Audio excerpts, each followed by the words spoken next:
Lesson 11.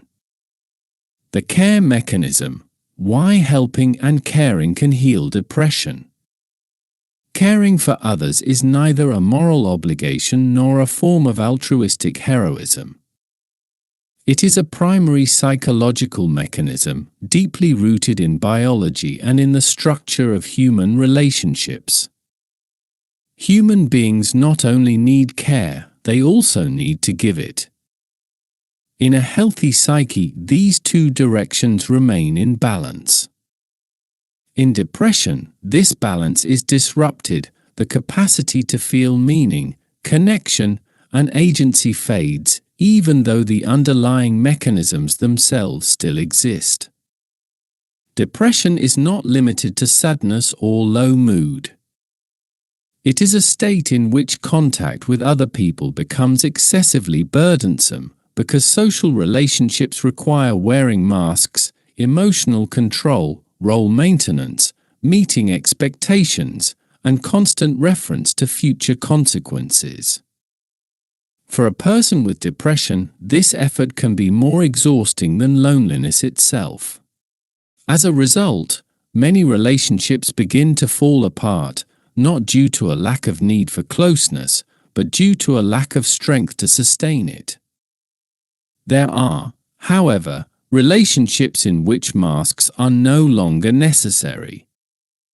Children, profoundly dependent individuals, the severely ill, and those who are dying do not participate in the social game. They do not judge, compare, or project into the future. Relationships with them are based on presence, simple needs, and direct emotional contact. This is why people with depression often feel paradoxically safer in such relationships than among healthier adults. In this lesson, we will examine the care mechanism as a therapeutic factor, not in an ideological sense, but in psychological and biological terms. We will explain why caring for others, especially in a controlled form such as volunteering, can activate emotional regulation processes, restore a sense of meaning, and reactivate caregiving instincts that often remain dormant in depression. We will also distinguish between total care, which involves full responsibility for one's own child or a close family member, and limited, safe care, such as that offered through volunteering. This distinction is crucial, because it is not the burden of responsibility that heals depression, but the caregiving relationship itself, provided it does not exceed the psychological capacity of the person who is ill. This lesson is not an encouragement to sacrifice oneself for others, nor an attempt to replace treatment with helping. It is an attempt to understand why, under specific conditions, caring for another human being can become a bridge, one that leads back to contact with emotions, relationships, and life itself. 1. Wearing masks. The mechanism of wearing a so-called social mask in psychology does not refer to a metaphor, but to a set of adaptive strategies that enable an individual to function in social relationships. These strategies include controlling emotional expression, modulating behavior depending on context, selectively disclosing personal information, and continuously anticipating the reactions of others. Such mechanisms are an integral part of the ego's executive functioning and require a constant investment of mental energy, attention, and planning capacity. In a healthy person, the social mask serves a regulatory and protective function. It helps maintain stability in relationships, work, and social position. In depression, social competencies themselves are not lost. Rather, the resources required to sustain them are significantly reduced. Cognitive efficiency declines, tolerance for interpersonal stress decreases, and the capacity for prolonged emotional control weakens. As a result, maintaining the mask begins to generate costs that outweigh its adaptive value. Every social interaction demands effort that, for a person with depression, becomes disproportionately burdensome. From a clinical perspective, social withdrawal in depression does not stem from a lack of need for contact, but from an overload of regulatory systems. Managing facial expression, tone of voice, emotional responses, and anticipating social consequences requires efficiently functioning executive processes. With reduced drive, mental fatigue, and intensified rumination, this mechanism becomes destabilized.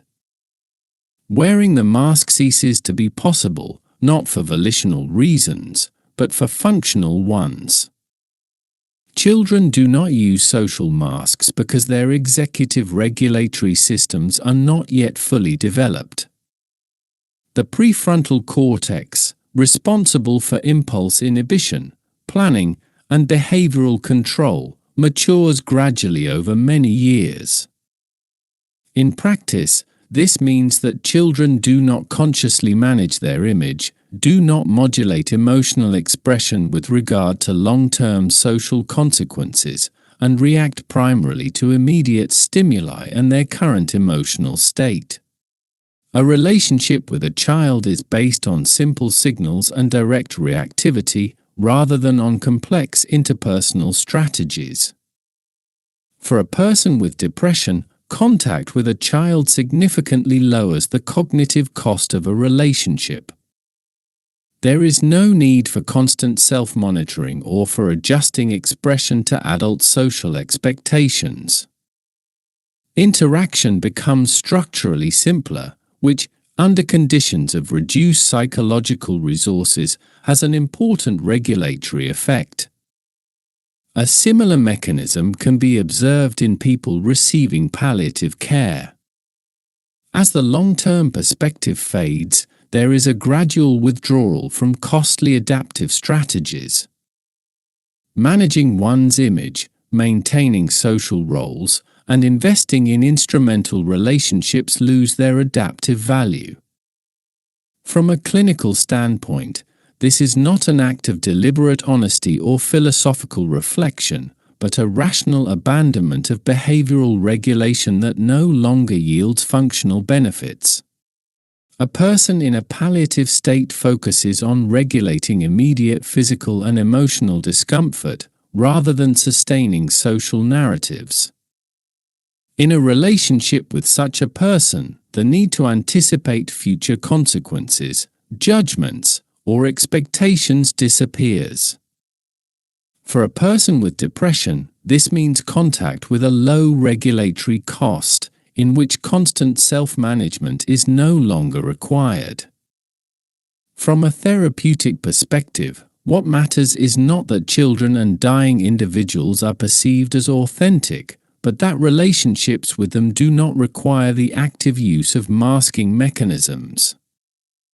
Reducing the cost of social interaction lowers tension, diminishes rumination, and allows contact to be maintained without overloading executive systems. In depression, where these systems are particularly weakened, this has fundamental clinical significance. Caring for another person can take various forms which, from the standpoint of clinical psychology, differ significantly in their level of psychological burden. The key distinction here is between total care and controlled care. This difference does not concern emotional intensity, but rather the scope of responsibility, continuity of involvement, and the lack of an option to withdraw.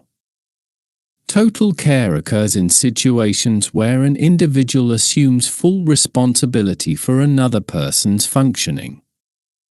This applies primarily to caring for one's own child or for a close family member who is seriously ill.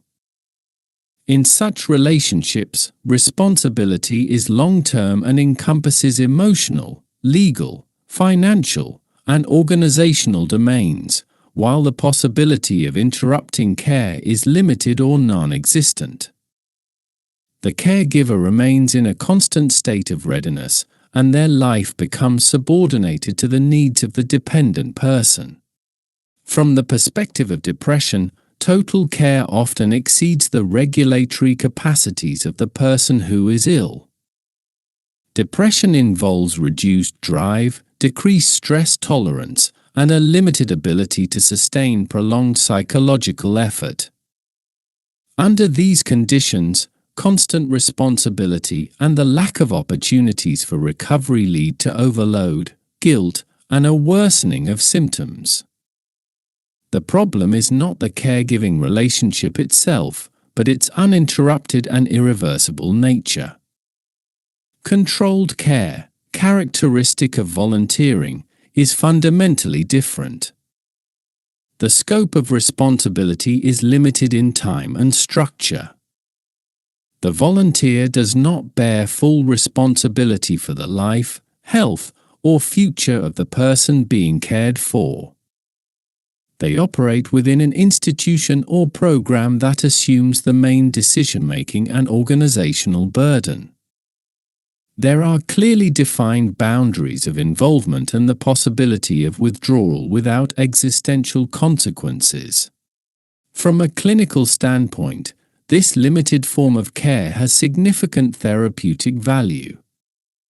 It allows caregiving and relational mechanisms to be activated without simultaneously overloading regulatory systems. A person with depression can experience meaning, agency, and connection without being forced to maintain a constant high level of responsibility. The caregiving relationship becomes a regulating stimulus rather than a source of chronic stress. An important element of controlled care is also the ability to maintain psychological distance.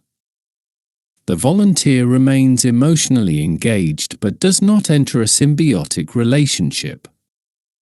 Boundaries are upheld not through internal effort, but through external structure. In practice, this means that the relationship can be intense without consuming the caregiver's entire identity. For a person with depression, this distinction is crucial.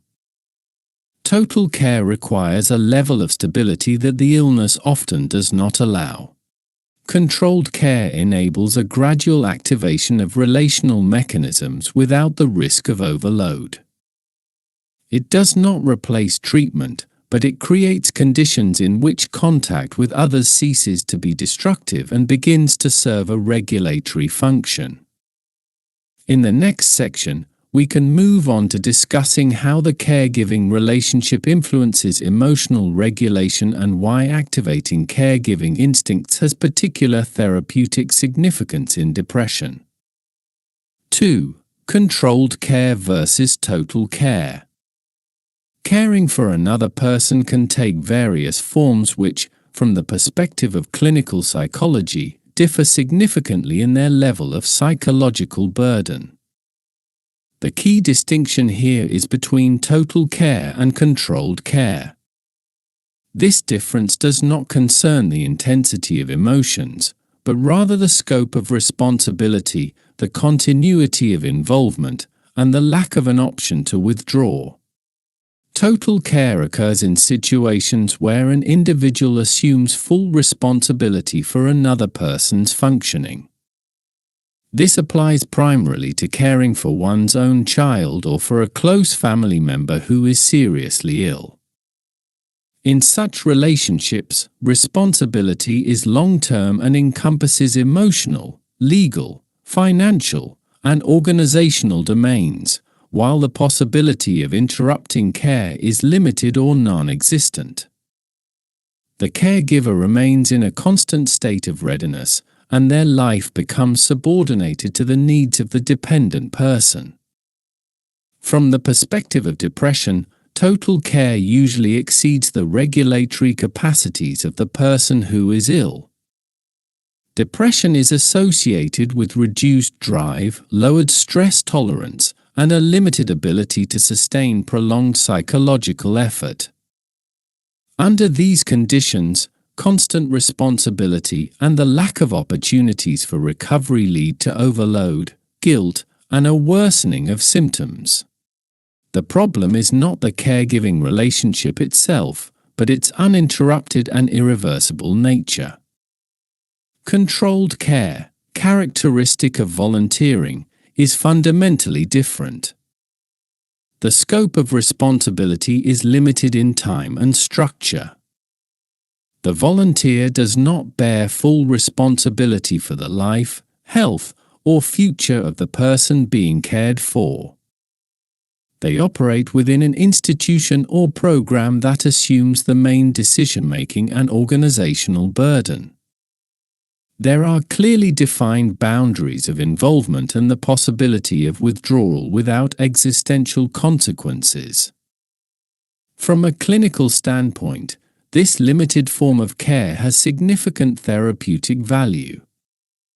It allows caregiving and relational mechanisms to be activated without simultaneously overloading regulatory systems. A person with depression can experience meaning, agency, and connection without being forced to maintain a constant high level of responsibility. The caregiving relationship becomes a regulating stimulus rather than a source of chronic stress.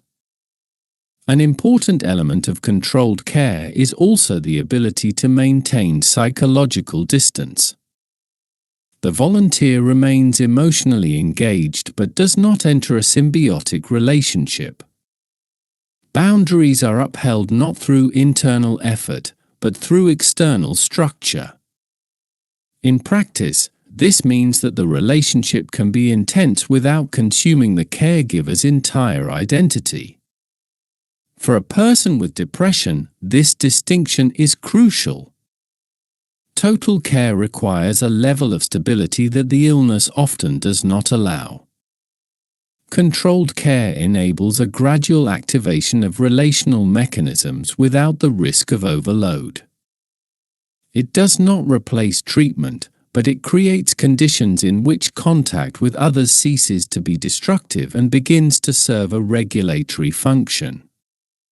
3. The caregiving relationship as emotional regulation.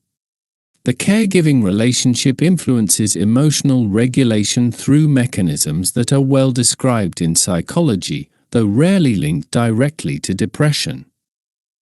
A key element is the shift of attention away from intrapsychic processes toward external signals that require a response. In depression, rumination dominates, repetitive, self-perpetuating negative thoughts that maintain high emotional tension despite low behavioral activation. A caregiving relationship naturally interrupts this cycle because it requires responding to the immediate needs of another person. Caring for someone who is dependent introduces a clear point of reference. Emotions cease to be merely internal states to be analyzed and begin to function as signals that regulate behavior. From a clinical perspective, this is significant because depression is often associated with a loss of the informational function of emotions. Sadness, anxiety, or emotional numbness do not lead to adaptive action but instead circulate within a closed cognitive loop. In a caregiving relationship, emotions regain an operational function because they are linked to concrete action. An additional regulatory mechanism is the structuring of time and attention.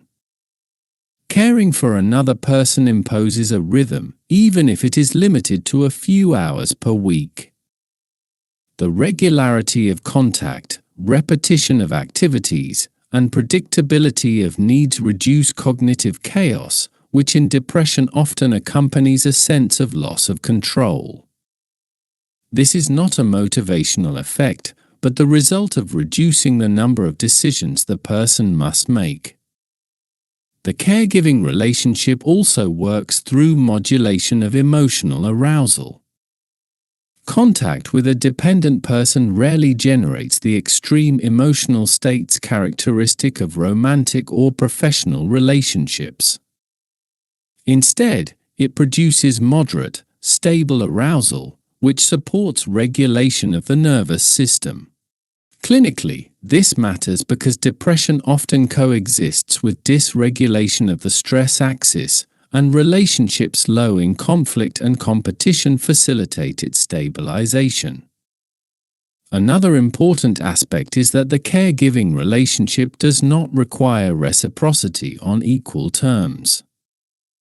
The caregiver does not expect immediate emotional feedback or validation of their worth. For a person with depression, whose self-esteem is often reduced, such asymmetry lowers pressure and fear of rejection. The relationship remains functional even when the caregiver does not experience strong positive emotions. From a therapeutic perspective, the caregiving relationship does not work by providing happiness, but by gradually restoring the capacity for emotional responsiveness that is grounded in reality. Emotions are not the goal in themselves, but elements of a regulatory process. This distinguishes therapeutic caregiving from interventions based solely on behavioral activation or emotional stimulation. 4. Maternal and paternal instincts as a therapeutic resource. Nature has equipped humans with an exceptionally strong and effective mechanism of psychological regulation in the form of the caregiving instinct, commonly referred to as maternal or paternal. This is neither a cultural construct nor a trait exclusive to parents.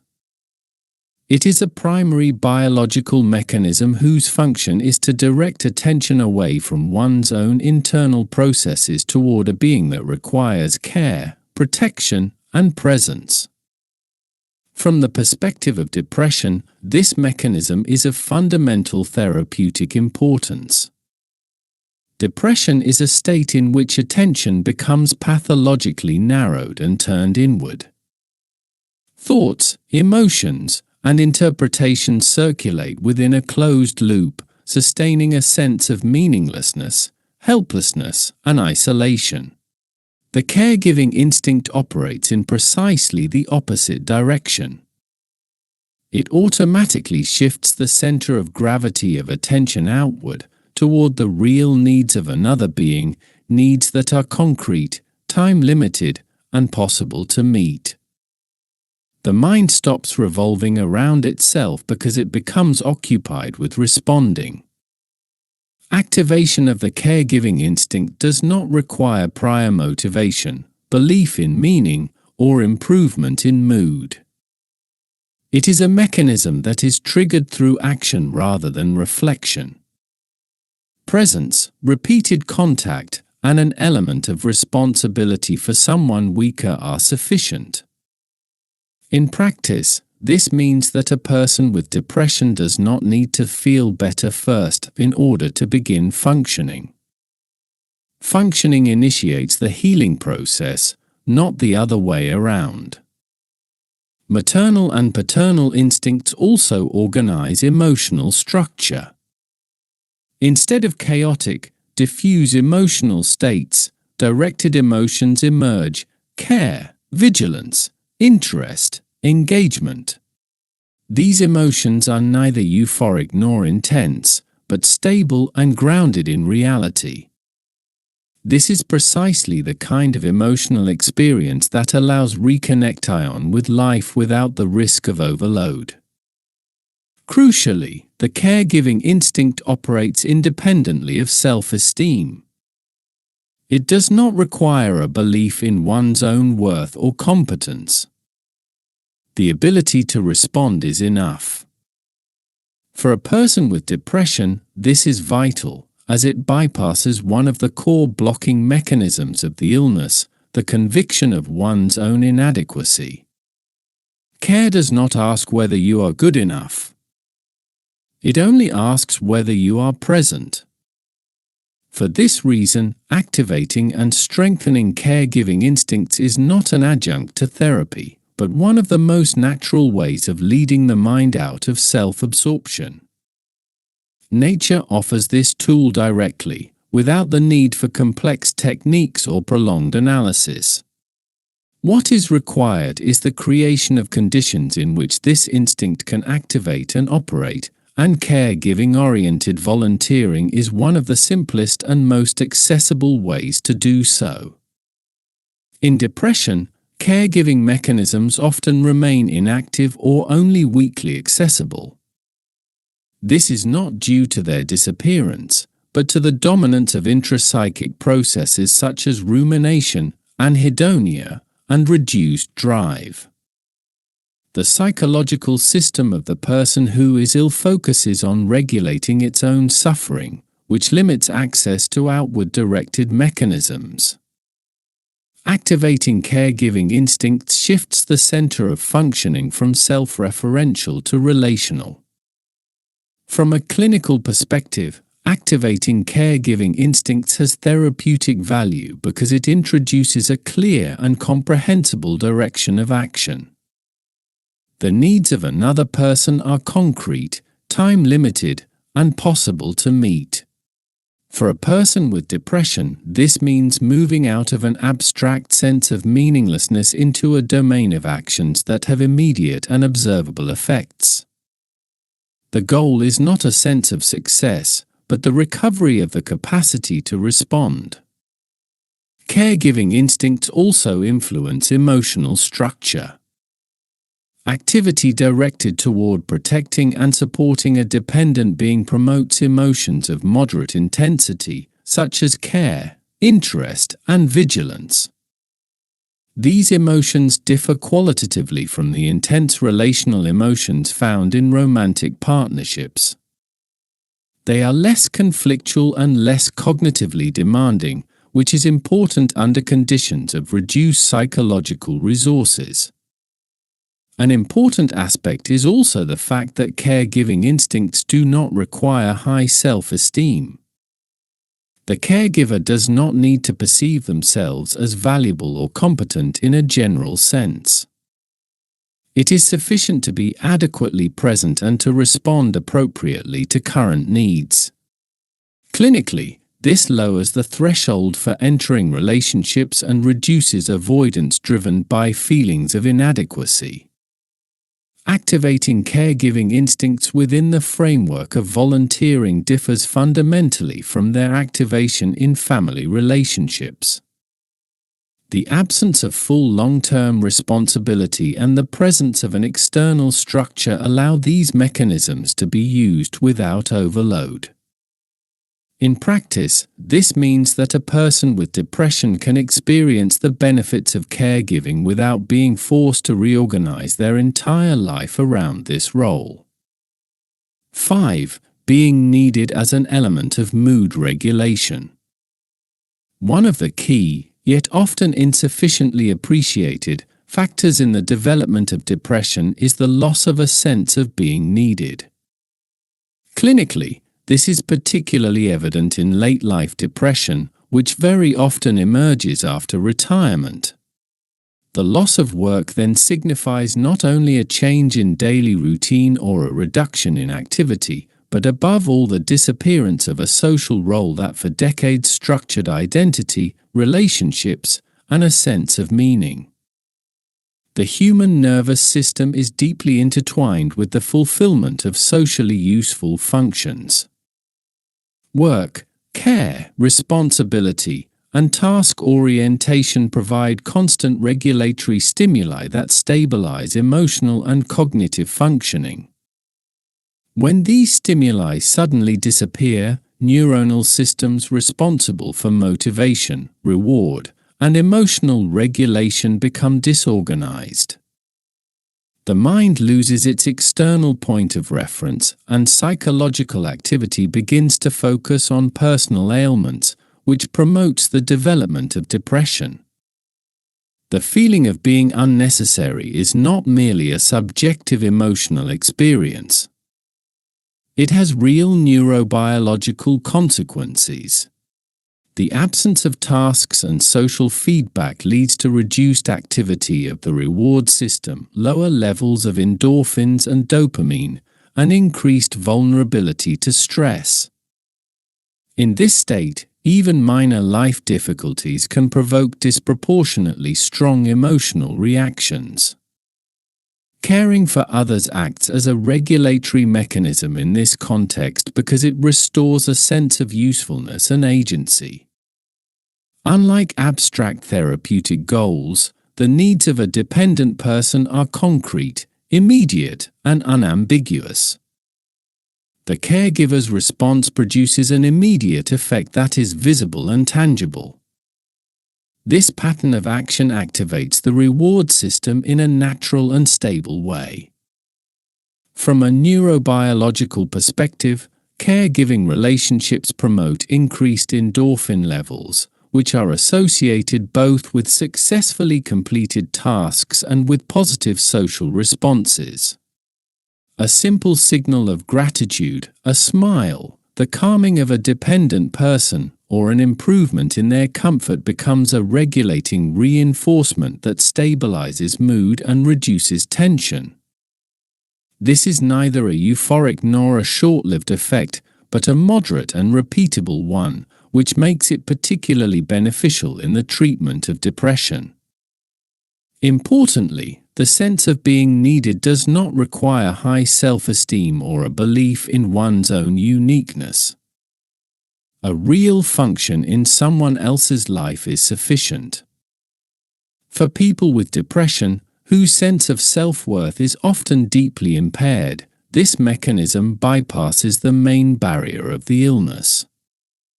One does not need to believe in oneself to be needed. It is enough to be present and to respond. Therefore, helping others is not, in this framework, an act of altruism or a moral obligation. It is a regulatory tool that restores stability to the nervous system by rebuilding meaning, rhythm, and social feedback. Especially in depression linked to the loss of a social role, caring for others can become one of the most effective ways to re-anchor the mind in reality. 6. Helping activates the intellectual reward system. Helping others activates reward mechanisms that go beyond purely biological survival needs. Human functioning operates simultaneously within several overlapping systems for evaluating one's actions: neurobiological, cognitive, social, and cultural. Volunteering and active assistance to others influence all of these levels at once, which makes them a particularly effective factor in regulating mental health. From a Buddhist perspective, helping others is an integral part of the Eightfold Path, and thus a practice aimed at reducing suffering through right action, intention, and mindfulness. At the same time, it is understood as a way of generating good karma, that is, beneficial psychological and existential consequences arising from actions directed beyond one's own ego. Faith turns helping into a powerful therapeutic tool.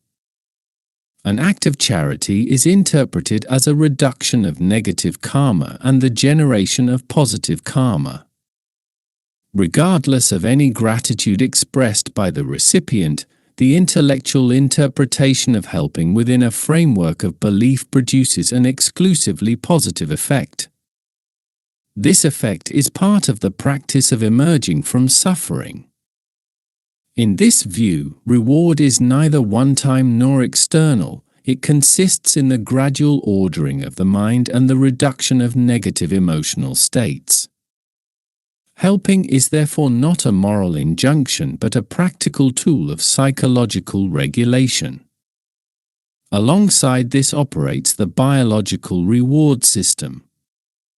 Participation in pro-social activities such as volunteering is associated with increased activity of neurotransmitters responsible for mood and motivation regulation. A task done well, real help offered to another person, or even a simple signal of gratitude triggers the release of endorphins, serotonin, and dopamine.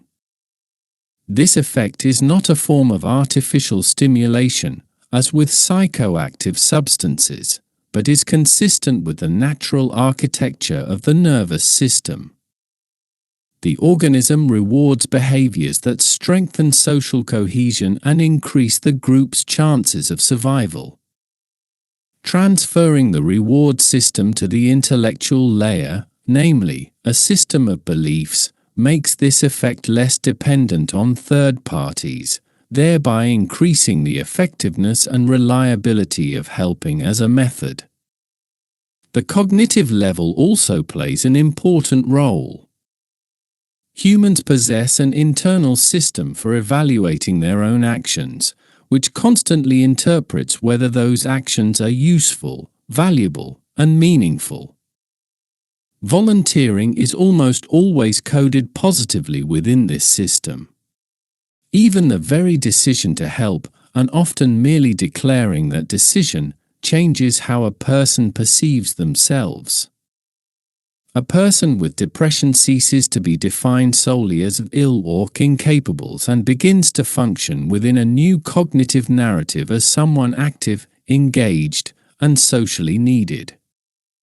This shift in interpretive framing has a real impact on emotional self-regulation. In Abrahamic belief systems such as Judaism, Christianity, and Islam, helping others is additionally linked to the concept of external moral evaluation. Good deeds are seen as deserving reward, and failure to help as potentially punishable. Regardless of the metaphysical truth of these assumptions, the mere fact of operating within such a belief system affects the psyche. Actions evaluated as good in a religious context can reduce guilt, strengthen a sense of meaning, and stabilize identity. For some individuals, this dimension of external moral evaluation constitutes an important regulatory factor. Faith can therefore work wonders in the psyche of a person with depression, not through blind ritual or declarations of belief, but through action and the transcendent reward system associated with that action, which lends therapeutic meaning to helping activities. At the social level, volunteering is almost always met with a positive reception. Helping others is one of the few behaviors that is rarely questioned or devalued. A person who declares readiness to volunteer automatically occupies a different position in social space. They are perceived as valuable, engaged, and trustworthy. For a person with depression, whose self-image is often extremely negative, such external reinforcement acts as a form of cognitive correction, restoring a more balanced self-perception. Helping others thus functions like an elixir for mental health, not because it is good in a moral sense, but because it simultaneously activates multiple reward systems, both natural and extranatural. Biology, cognition, culture, and belief structures reinforce one another, creating an environment conducive to mood stabilization and the restoration of meaning. In depression, where many of these systems are dampened or disorganized, volunteering becomes one of the simplest ways to resynchronize them. In this view, helping others is neither a sacrifice nor a substitute therapy. It is a way of restoring psychological balance that is consistent with human nature, drawing on mechanisms present in us from the very beginning, biological, social, and cultural. Summary: helping others is not an adjunct to therapy nor a moral obligation, but one of the most natural mechanisms for regulating mental health. It operates simultaneously on multiple levels: biological, cognitive, social, and cultural. It activates the reward system, organizes attention, restores a sense of meaning, and rebuilds a relationship with the external world.